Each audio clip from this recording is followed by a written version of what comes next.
ፕሬዝዳንት ዶናልድ ትራምፕ እና በፈረንሳዩ አቻቸው ኢማኑኤል ማክሮን መካከል ያለው ዲፕሎማሲያዊ ግንኙነት ዳግም ውጥረት ውስጥ መግባቱ እየተዘገበ ይገኛል።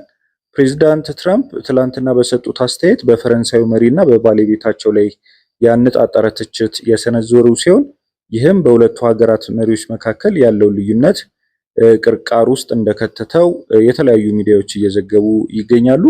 ትራምፕ በንግግራቸው የፕሬዝዳንት ማክሮን ባለቤት ብሪጅት ማክሮንን በማንሳት የግል ትችት የሰነዘሩ ሲሆን ማክሮን በበኩላቸው ለንግግሩ ጠንከር ያለ ምላሽም ሰጥተዋል።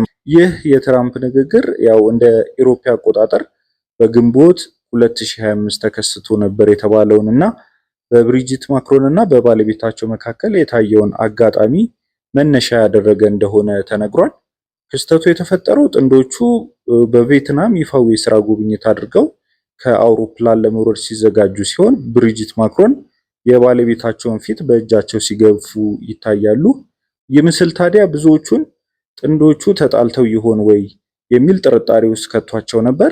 ሆኖም ፕሬዝዳንት ማክሮን በጊዜው ይህ ከባለቤቴ ጋር ሁሌም እንደምናደርገው አይነት ተራ ቀልድ እንጂ ሌላ ምንም አይደለም በማለት ምላሽ ሰጥተው ነበር። የ47 ዓመቱ ኢማኑኤል ማክሮን እና የ72 ዓመቷ ብሪጅት ማክሮን የ25 ዓመት የእድሜ ልዩነት አላቸው። ታሪካቸው የሚጀምረው እንደ ኢሮፓ አቆጣጠር በ1993 ሲሆን ያኔ ማክሮን የ15 ዓመት ታዳጊና ተማሪም ነበሩ። ብሪጅት ታዲያ በአሚየን ከተማ በሚገኘው ትምህርት ቤት ውስጥ የቲያትር መምህር ሆነው እያገለገሉ ነበር። በወቅቱ ብሪጅት የሶስት ልጆች እናትና የባንክ ባለሙያው አንድሪያ ኡዚየር ባለቤት ነበሩ።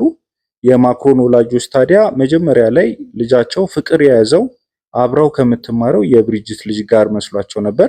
እውነቱን ሲያውቁ ግን በጣም እንደደነገጡ በተለያዩ ሚዲያዎች ላይ ቀርበውም ማብራሪያ ሲሰጡ ነበር።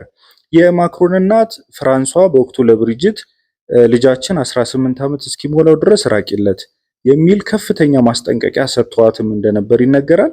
ብሪጅት ግን ምንም ቃል ልገባላችሁ አልችልም የሚል ምላሽ በጊዜው ሰጥታቸው ነበር።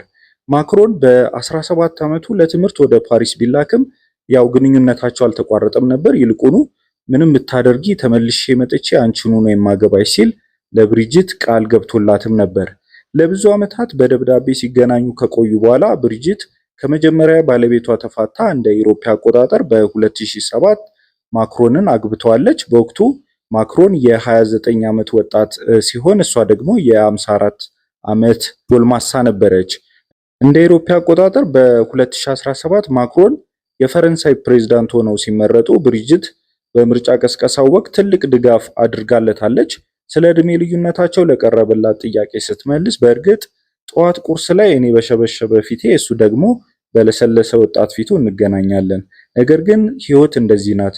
ይህንን ምርጫ ባላደርግ ኖሮ ህይወቴ ይጎድል ነበር ስትል ለተለያዩ ሚዲያዎች ተናግራም ነበረ። ዶናልድ ትራምፕ በተለይ በኢራኑ ጦርነት የፈረንሳዩ ኢማኑኤል ማክሮን ሊያግዛቸው ስላልቻለ ከሱ ጋር በተያያዘ የተለያዩ ንግግሮችን ሲያደርጉ እንደነበረ ይታወቃል። ይህንንም ንግግር እንግዲህ በአንድ ሚዲያ ተናግረውታል ማለት ነው። ታዲያ የፈረንሳዩ ፕሬዝዳንት ለቀረበባቸው ትችት በሰጡት ምላሽ የትራምፕ አስተያየት ለከፍተኛ ዲፕሎማሲያዊ ግንኙነት የማይመጠን መሆኑን ገልጸው ማክሮን በምላሻቸው የሚከተሉትን ነጥቦች አንስተዋል። የቀረበው ንግግር ጨዋነት የጎደለውና የሀገር መሪ ሊከተለው የሚገባውን ደረጃ ያልጠበቀ ነው ብለዋል።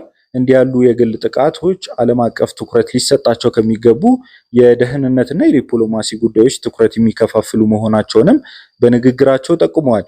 ንግግሩ ምላሽ የሚገባው አይደለም በማለት ጉዳዩን በዝምታ ማለፍም እንደሚመርጡ አመላክተዋል። ይህ በሁለቱ መሪዎች መካከል የተፈጠረው አለመግባባት በሁለቱ ሀገራት የቆየ ወዳጅነት ላይ ጥላ ሊያጠላ እንደሚችል የፖለቲካ ተንታኞችም እየገለጹ ይገኛሉ። በተለይ በዓለም አቀፍ መድረክ ላይ የሚታዩ እንዲህ አይነቱ የግል ትንኮሳዎች የዲፕሎማሲ ስርዓት ወይም ደግሞ ፕሮቶኮል የሚጥሱ መሆናቸውን በብዙዎች ዘንድ ትችት እያስነሳም ይገኛል።